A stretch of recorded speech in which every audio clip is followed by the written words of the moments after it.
Sebetulnya itu jurus pertama kita dalam meditasi. Sederhananya bahasa Balinya kadang-kadang tenang. Sebab hanya dalam air yang dekat gitu, yang tenang itulah mungkin ada keheningan. Dan hanya dalam keheningan itulah kita bisa melihat segala sesuatu dengan jelas, dengan jernih. Hening kan bahasa Bali.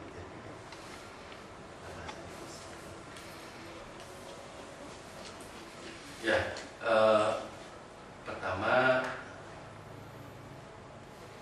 dia ingin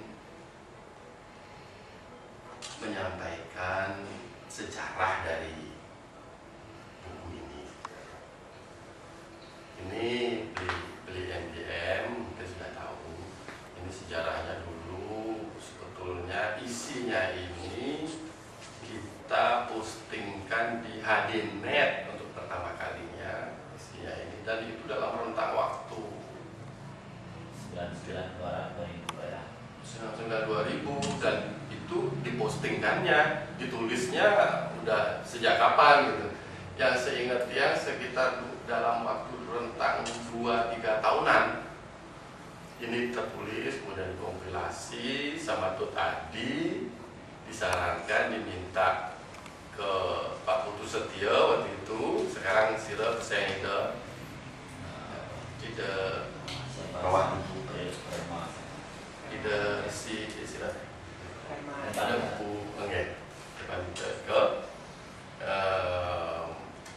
Pak Tut Adi Chandra, itu tadi Chandra yang mengusulkan dan akhirnya dibantu didukung oleh Pak Putu Setia.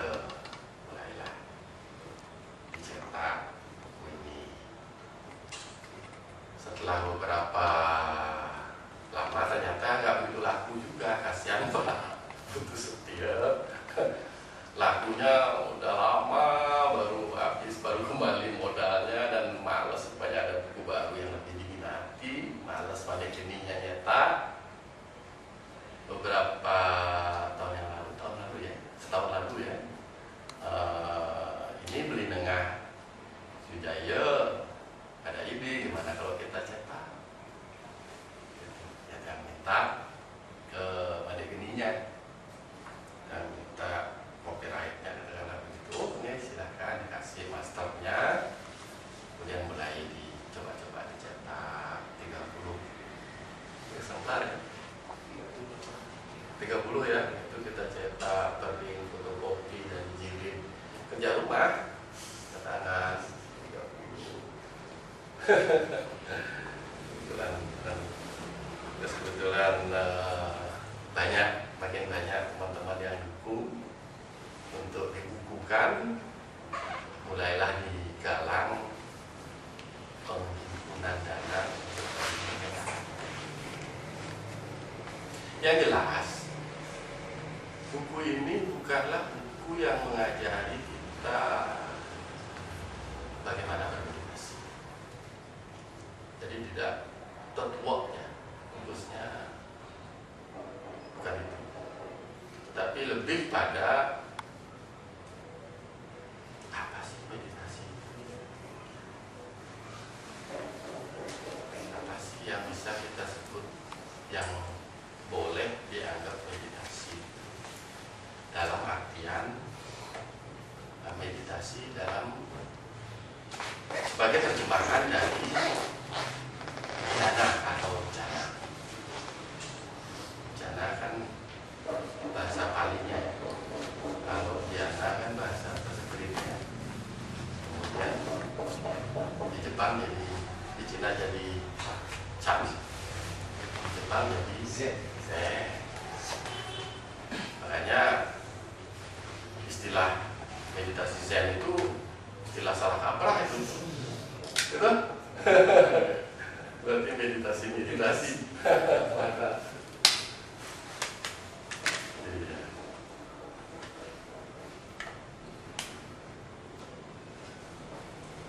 Jadi lebih pada apa sih meditasi. Ada yang bilang itu, ada yang bilang begitu, ada yang menerapkan seperti itu, ada yang menerapkan seperti itu.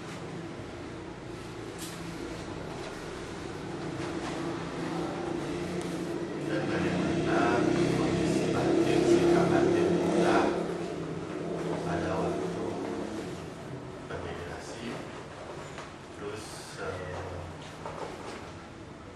apa yang kira-kira mungkin muncul pasca meditasi. Nah, kira-kira isinya, pokok-pokok isinya. Dan semua sudah baca lah. Ada yang belum ada. Soal halaman. Semua sudah ada bukunya nih? Belum. Jadi kemarin Sebagian mungkin belum. ya, karena keterbatasan kami coba di invitation di medis kemarin kami coba lanjutkan dengan memposting beberapa cuplikan cuplikan dari isi.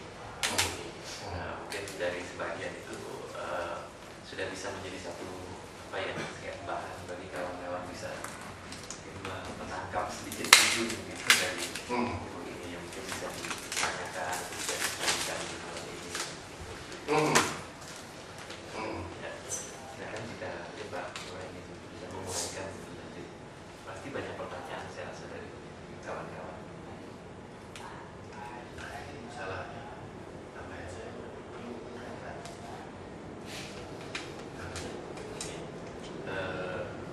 Mungkin saya bisa memulai dengan pertanyaan yang paling gampang untuk saya.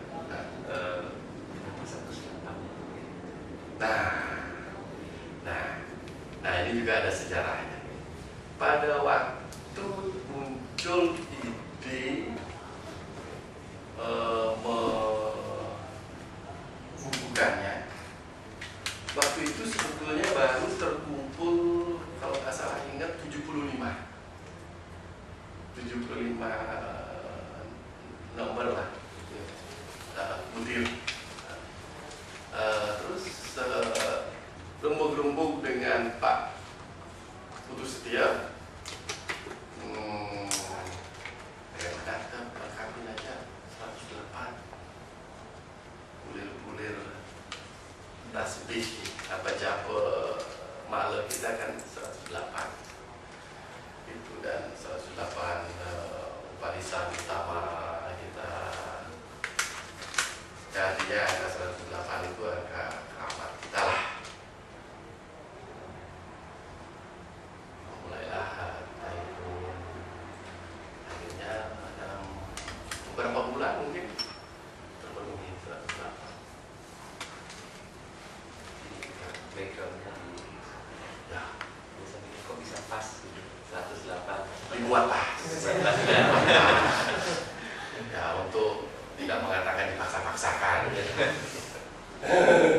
kasih atas penjelasannya. Ya.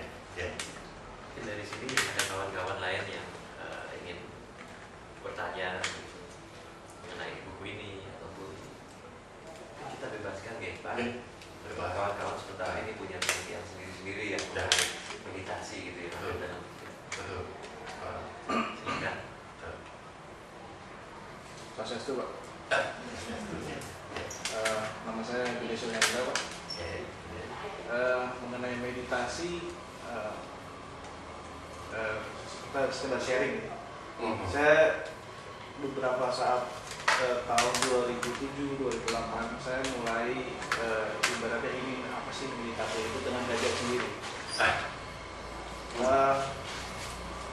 Ya, saya belajar dengan menggunakan sikap-sikap trisarya yang biasa kita lakukan kalau kita sembahyang.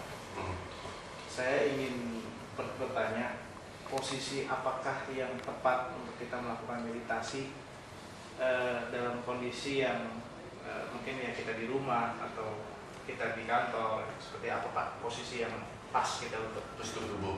ya posisi tubuh yang seperti apa? Apakah dibebaskan seperti relaksasi kita atau ada posisi yang memang kita bisa mencapai tingkat fokus meditasi yang pas gitu. Ya, nah begini. Di sini ada yang dengar, ya maaf, gitu ya, beberapa salah kaprah. Ya. Yang terkait dengan postur tubuh, terus fokus tadi ya. Ya. Untuk dipahami, meditasi itu kita saklek lah ya. Ya. Kita saklek, olah batin, Ya. dan sama sekali bisa dibilang tidak ada kaitannya dengan tubuh. Bisa dibilang